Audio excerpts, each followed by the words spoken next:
So hi guys welcome to my YouTube channel. Guys आज की इस वीडियो में हम बात करेंगे क्लास 10th विज्ञान, ठीक है, का महत्वपूर्ण सबसे प्रश्न वायरल प्रश्न है। अगर आप इन 15 प्रश्न को देख लेते तो आपका बोर्ड एग्जाम में 30 से 35 नंबर बिल्कुल बोर्ड एग्जाम में 101% मैं कहता हूं दावे के साथ कि आपका पक्का हो गया, क्योंकि ये प्रश्न आपके बोर्ड एग्जाम के पेपर में बिल्कुल छप चुके हैं।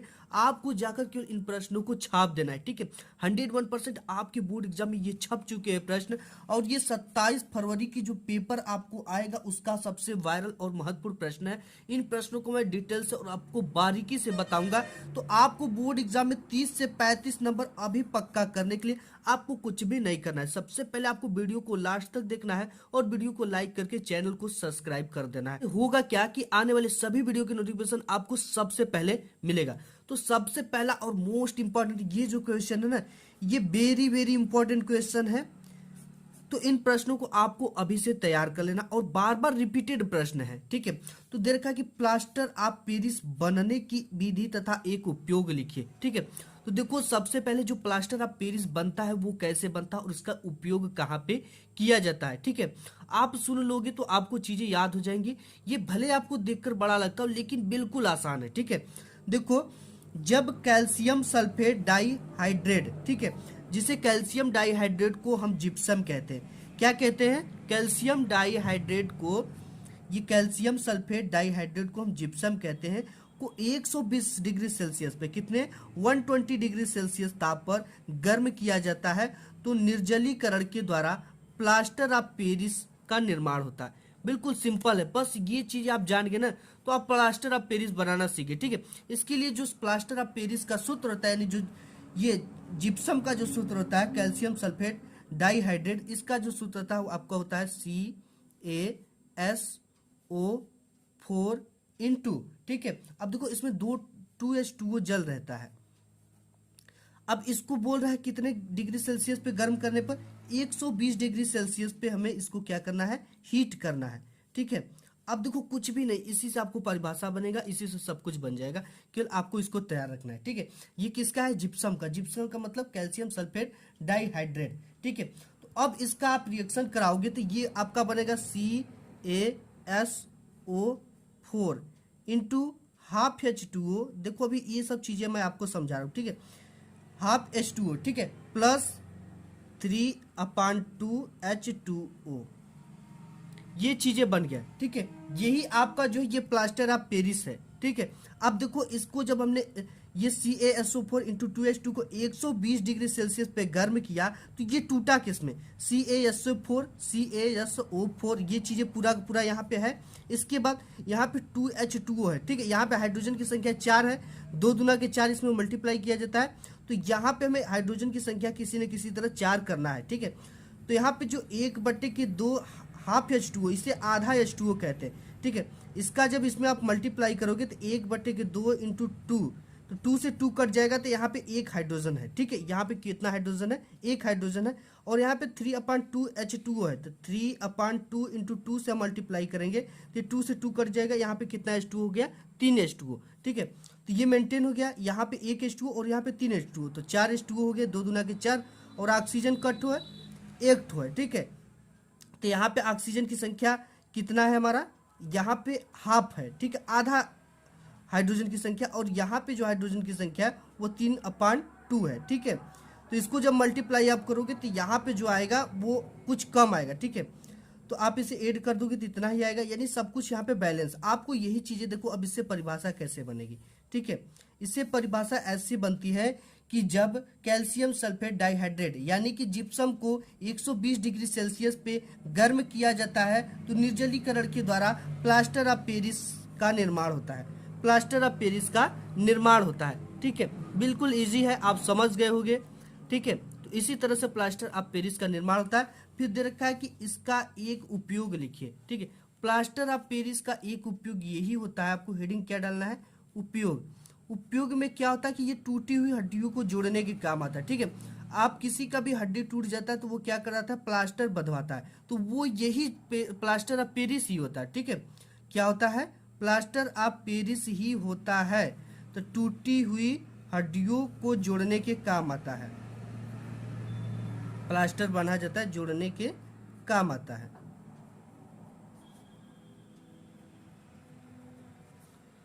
ठीक है, ये आपको उपयोग लिख देना है। नेक्स्ट क्वेश्चन है कि विकर्ण संबंध पर संक्षिप्त टिप्पणी लिखिए। काफी इंपॉर्टेंट क्वेश्चन है, ये बोर्ड एग्जाम में आएगा आपके। ठीक है, तो आपको हेडिंग डालना है विकर्ण संबंध।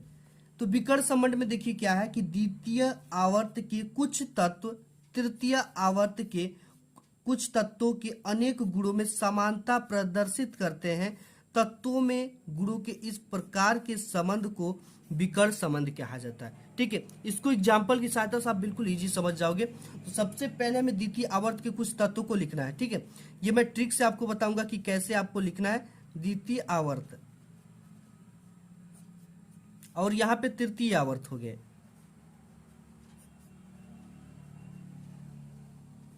ठीक है, तो द्वितीय आवर्त के जो तत्व आपको कुछ भी नहीं करना है, लिया बेटा बोल। ठीक है, इसका हम सूत्र बनाए, एक लिया बेटा बोल, कार नहीं, मैजिक अल्टो सिर्फ है। मैजिक अल्टो का मतलब एल, सिर्फ का मतलब एस आई। ठीक है, तो ये जो चीजें होती है ना, देखो इसमें यही बोल रखा है द्वितीय आवर्त के कुछ तत्व तृतीय आवर्त के तत्वों के अनेक गुणों में समानता प्रदर्शित करते हैं। तो ये जो है ये द्वितीय आवर्त का है, ये इससे क्या करता है, समानता प्रदर्शित करता है, इससे समानता प्रदर्शित करता है, इससे समानता प्रदर्शित करता है। यानी द्वितीय आवर्त के कुछ तत्व तृतीय आवर्त के तत्वों से अनेक गुणों में समानता प्रदर्शित करते हैं। ठीक है, तत्वों में गुणों के इस प्रकार के संबंध को विकर्ण संबंध कहते हैं। तत्वों में इस प्रकार के संबंध को विकर्ण संबंध कहते हैं। बिल्कुल इजी है। द्वितीय आवर्त के कुछ तत्व तृतीय आवर्त के कुछ तत्वों से अनेक गुणों में समानता प्रदर्शित करते हैं। इस प्रकार के तत्वों को, इस प्रकार के गुणों को हम विकर्ण संबंध कहते हैं। ठीक है, बिल्कुल सिंपल है, आप इसको देख लो, एकदम यही चीजें लिखा ही गया है। तो ये हो गया हमारा विकर्ण संबंध। इसके बाद नेक्स्ट है कि वयस्क मनुष्य के दंत सूत्र का उल्लेख कीजिए। ठीक है, तो देखो जो दंत सूत्र होता है मनुष्य का, वो क्या होता है, यहाँ पे I/2/2। ठीक है, इसको मैं डिटेल्स में आपको बताऊंगा। इसके बाद C क्या है, 1/1। ठीक है, इसके बाद PM क्या है, इसे चवर्णक कहते हैं, 2/2। इसके बाद आपका M क्या है, M जो होगा वो 3/3 होगा। ठीक है, और टोटल आपका ये हो जाएगा, इसको कैसे जोड़ना है वो मैं आपको बता देता हूँ। 8/8 इंटू 2 बराबर आपका हो जाएगा टोटल 32। ठीक है, ये देखो कैसे हो रहा है। देखो यहाँ पे क्या है कि ये ऊपर के दांत है और ये नीचे के दांत है, ये ऊपर के दांत है और ये नीचे के दांत है। ठीक है, इसी तरह से ये भी ऊपर और ये भी नीचे, ये भी ऊपर और ये भी नीचे। तो दांत जो मनुष्य में पाए जाते हैं वो 4 प्रकार के पाए जाते हैं। देखो इसका सूत्र होता है। ठीक है, ये 2 को जोड़ोगे 2, 1 3, 3 2 5, 3 8, तो यहाँ पे 8 लिखा गया, और इसी को भी जोड़ेंगे नीचे तो 8 है। ठीक है, 8 को जोड़ेंगे 16, और 16 दुना की क्या आ गया आपका, पूरा टोटल दांत मनुष्य में 32 होते हैं। आई जो है ये आपका होता है जो कि आपके फ्रंट पे पाए जाते हैं। ठीक है, इसे कृतनक कहते हैं। क्या कहते हैं, कृतनक। और जो आपका ये सी है, ठीक है, ये जो सी होता है ये रदनक होता है, मैं आपको बताऊंगा रदनक। और इसके बाद जो यम होता है, यम आपका अग्रचवर्णक होता है।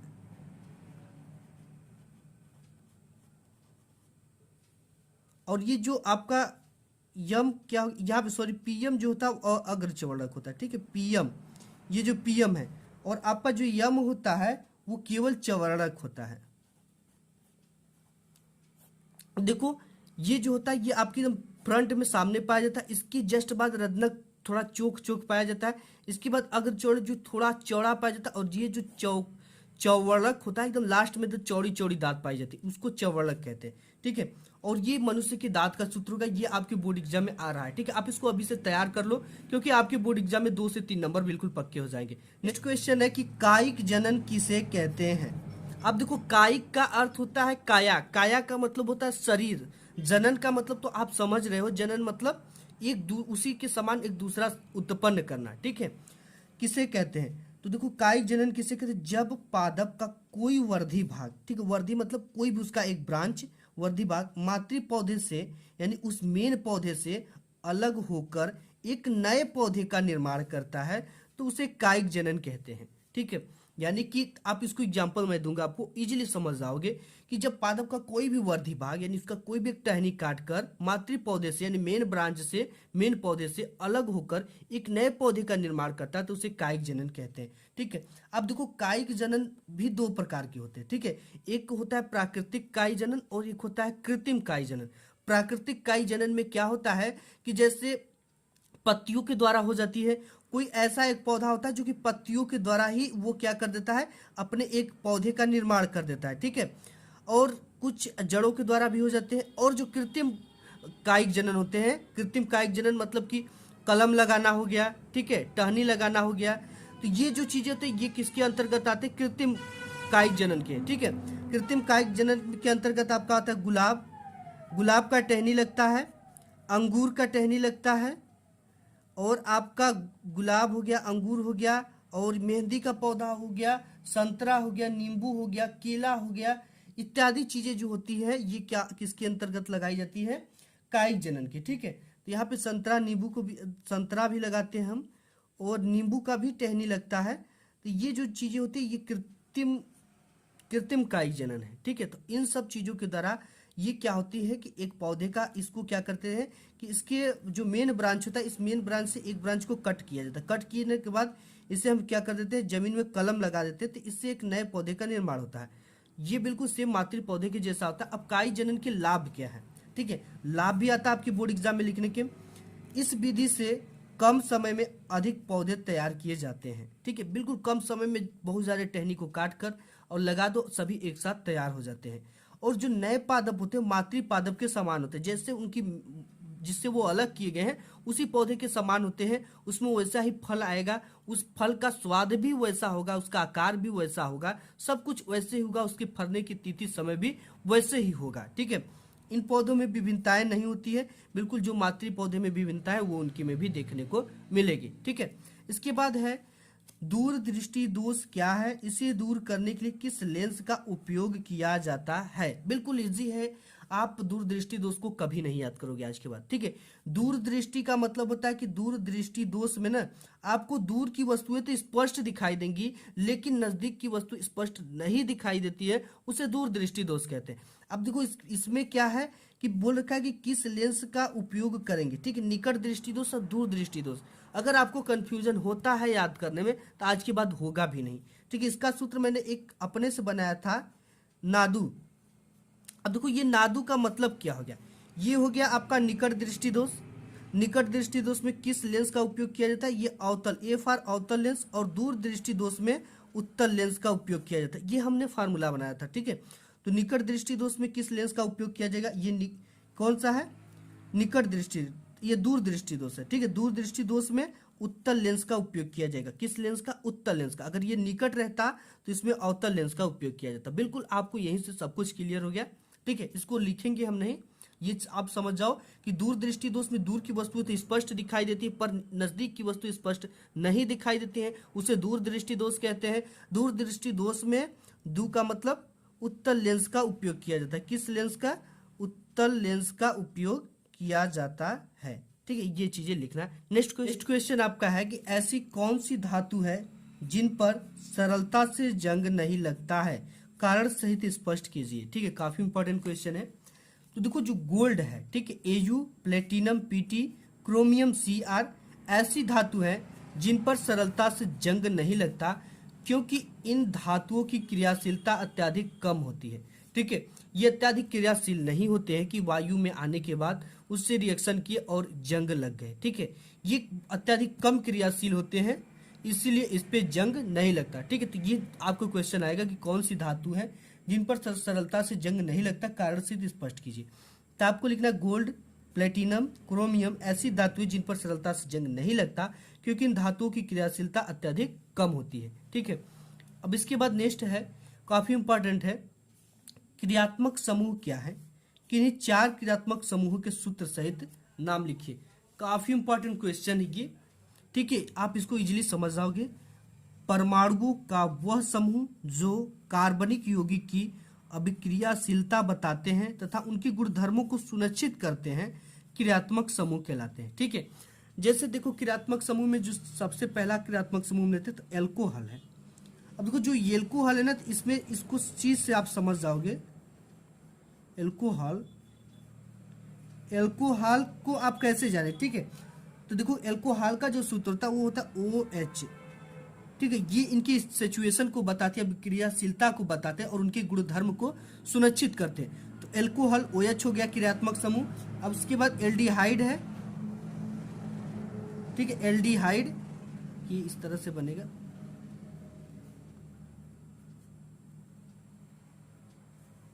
एल्डिहाइड का जो क्रियात्मक समूह है वो आपका है C, और यहाँ पे सिंगल बॉन्ड H और यहाँ पे ड्यूल बॉन्ड OH, ठीक है। और इसके बाद है कीटोन,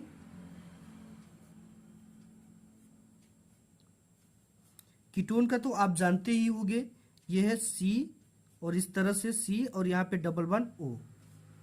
और इसके बाद है कार्बोक्सिलिक अम्ल, ठीक है, कार्बोक्सिलिक अम्ल।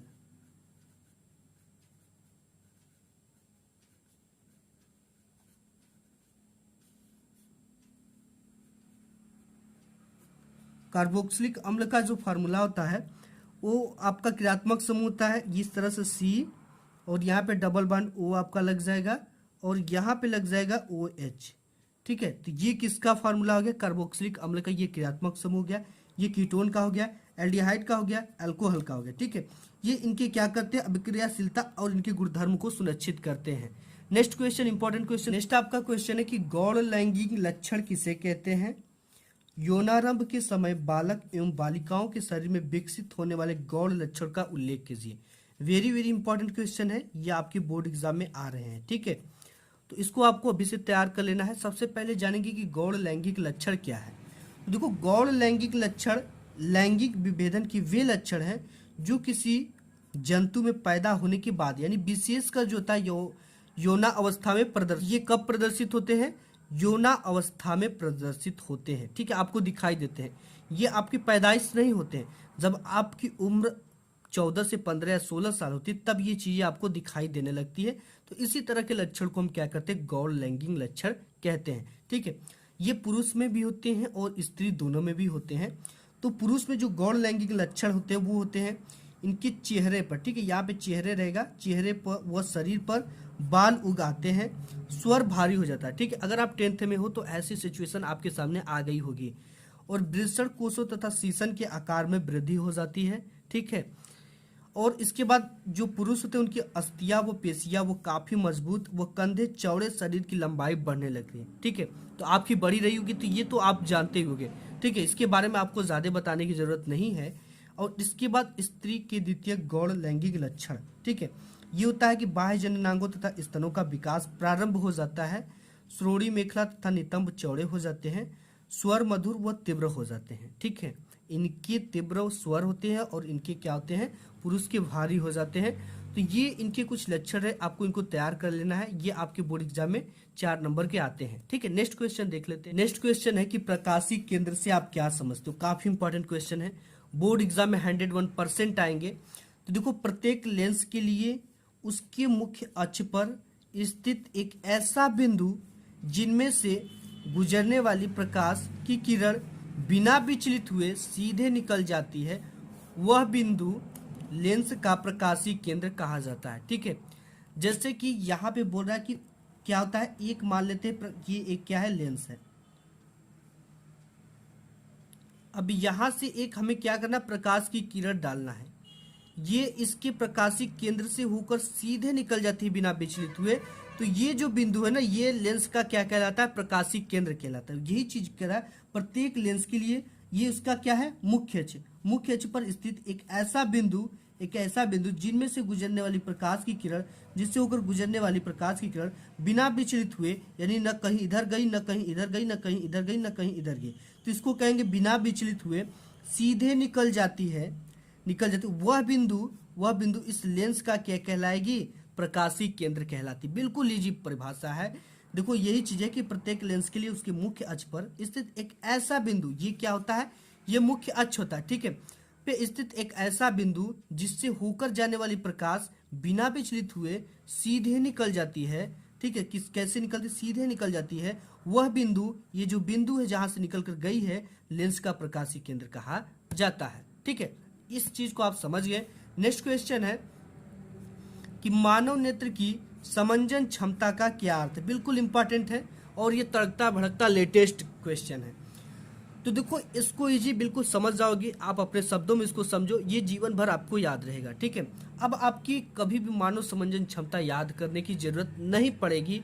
ठीक है, आज के बाद देखो, जब नेत्र किसी दूरस्थ वस्तु को देखता है तो वो मांसपेशियां ढीली रहती है, और जब समीप की वस्तु को देखता है तो मांसपेशियां सिकुड़ कर वक्रता त्रिज्याओं को छोटा कर देती। क्या कर देती है? छोटा कर देती है। नेत्र की फोकस दूरी परिवर्तित करने की क्षमता को ही नेत्र का समंजन क्षमता कहते हैं। देखो इसको समझो, आप कैसे कहते हैं।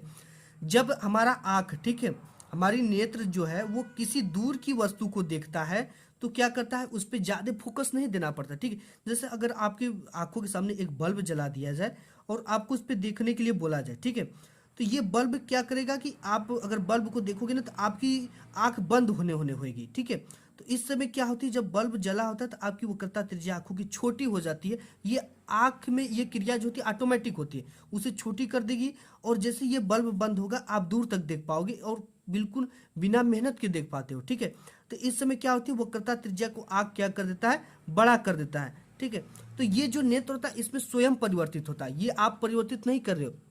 तो यही चीज है जो ये छोटा बड़ा कर रहा है ना, इसी को हम नेत्र की समंजन क्षमता कहते हैं। ठीक है, यही चीजें कर रहा है कि नेत्र की फोकस दूरी परिवर्तित करने की क्षमता को ही नेत्र का समंजन क्षमता कहते हैं। यानी जब भी कोई दूर की वस्तु को नेत्र देखेगा तो क्या होगी, उस समय मांसपेशियां ढीली रहती है। ठीक है, और उसकी वक्रता त्रिज्या बड़ी होती है, और जब किसी समीप की वस्तु को देखता है तो उस समय मांसपेशियां क्या होती है, सिकुड़ जाती है। सिकुड़ कर वक्रता त्रिज्या को भी क्या कर देती है, छोटा कर देती है। तो ये नेत्र की फोकस दूरी परिवर्तित करने की क्षमता को ही नेत्र का समंजन क्षमता कहते हैं। नेक्स्ट क्वेश्चन देख लेते हैं। नेक्स्ट क्वेश्चन है आपका न्यूमेरिकल है, जो कि आपके बोर्ड एग्जाम में आएगा। ठीक है, 1 से 2 नंबर का निश्चित ऐसा क्वेश्चन आता है कि एक चालक पर सामान्य अवस्था में 5 इलेक्ट्रॉन अधिक है, चालक पर आवेश की मात्रा होगी। ठीक है, तो n बराबर इलेक्ट्रॉनों की संख्या 5 दे दिया है, और आवेश की मात्रा पूछ रहा है, यानी q बराबर क्वेश्चन मार्क। ठीक है, तो हम q बराबर जानते हैं, सूत्र होता है Ne। q बराबर जो सूत्र होता है Ne होता है। यहाँ पे n की वैल्यू तो हमें पता है, e की वैल्यू हमें पता करना है। e की जो वैल्यू होती है, इलेक्ट्रॉन पे आवेश होता है 1.6 इंटू 10⁻⁻19 गुलाम होता है। ठीक है, इस चीज को आपको पता रखना है, ये चीजें दे भी देता है पेपर में हिंट्स के लिए। इस चीज को आप जान गए तो q बराबर Ne। ठीक है, n की वैल्यू कितना है 5 इंटू इलेक्ट्रॉन की वैल्यू कितना होती है 1.6 इंटू 10⁻⁻19 गुलाम। अब इसका सिंपली क्या करना है, मल्टीप्लाई कर देना है। q बराबर आपका है जगह 16 25 80 यानी 8.0। ठीक है, आप 1.6 का 5 में मल्टीप्लाई करोगे तो इतना आएगा, इंटू 10⁻⁻19। ये आपको समझने में कोई प्रॉब्लम नहीं होगी।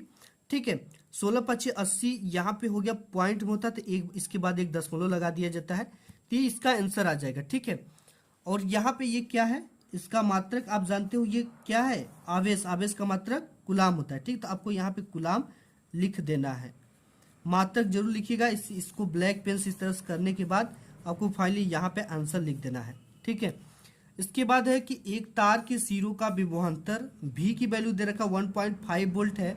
इसमें धारा प्रवाहित होने पर 20 सेकेंड टाइम दे दिया है, 20 सेकेंड में 15 जूल ऊर्जा, ठीक है, W की वैल्यू दे दिया, उत्पन्न होती प्रवाहित धारा का मान ज्ञात कीजिए। इसमें क्या क्या दे रखा है, ये विभवांतर V बराबर दे रखा 1.5 वोल्ट। ठीक है, वोल्ट दे रखा है। और इसके बाद क्या दे रखा है, टाइम दे रखा है 20 सेकेंड, 20 सेकंड। ठीक है, इसके बाद क्या दे रखा है, यहाँ पे ये दे रखा 15 जूल। ठीक है, W का वैल्यू कितना दे रखा है, 15 जूल। और क्या दे रखा है इसमें, बस इतना चीज दे रखा है। हमें क्या ज्ञात करना है, प्रवाहित धारा I बराबर क्वेश्चन मार्क। ठीक है, ये ज्ञात करना है। हम जानते हैं कि V बराबर होता है W/Q। ये चीजें आप भी जानते होंगे कि V बराबर W/Q है, तो हमें सबसे पहले यहाँ पे हमें Q की वैल्यू निकालना। ठीक है, ये धारा की वैल्यू पूछ रहा है, तो I बराबर होता है आपका Q/T। I बराबर होगा Q/T। तो जब तक मुझे Q नहीं पता रहेगा तब तक हम I को नहीं निकाल पाएंगे। ठीक है, तो सबसे पहले हमें क्या निकालना पड़ेगा, यहाँ से Q निकालना पड़ेगा। Q निकालने के लिए हमें क्या करना पड़ेगा, ये जो Q है, ठीक है, इस पर आएगा तो मल्टीप्लाई में होता है Q इंटू V बराबर W हो जाएगा। अब हमें क्या है, V पता है तो इसको इस पार भेज देंगे, गुणा में इस पार जाएगा तो भाग में हो जाएगा। Q बराबर हो जाएगा W/V।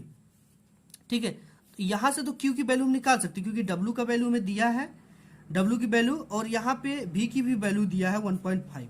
ठीक है, तो यहाँ से हम सिंपली फाइंड कर लेंगे इसे, क्यू बराबर डब्ल्यू की वैल्यू 1.5 वोल्ट, और भी की वैल्यू जो है कितना दे रखा है, सॉरी ये भी की वैल्यू दे रखा था, तो हमें यहाँ पे डब्ल्यू की वैल्यू रखना है। ठीक है, डब्ल्यू की वैल्यू क्या है 15, और यहाँ पे भी की वैल्यू क्या है 1.5 वोल्ट, 1.5 वोल्ट। ठीक है, तो ये 15 डाह में 150, क्यू की वैल्यू आपकी आ जाएगी 10। ठीक है, पॉइंट लगा है, क्यू का वैल्यू कितना आ गया 10 आ गया। इसको आप समझ सकते हो। ठीक है, हमने यहाँ पे थोड़ा शार्ट कर दिया है, 15 गुणित 1.5 है। ठीक है, 10 से मल्टीप्लाई दोनों तरफ कर देंगे तो हो जाएगा 150, और ये हो जाएगा 15, 15 दहा में 150। ठीक है, इसी तरह से हमने काट दिया, क्यू की वैल्यू कितना आ गई 10 आ गई।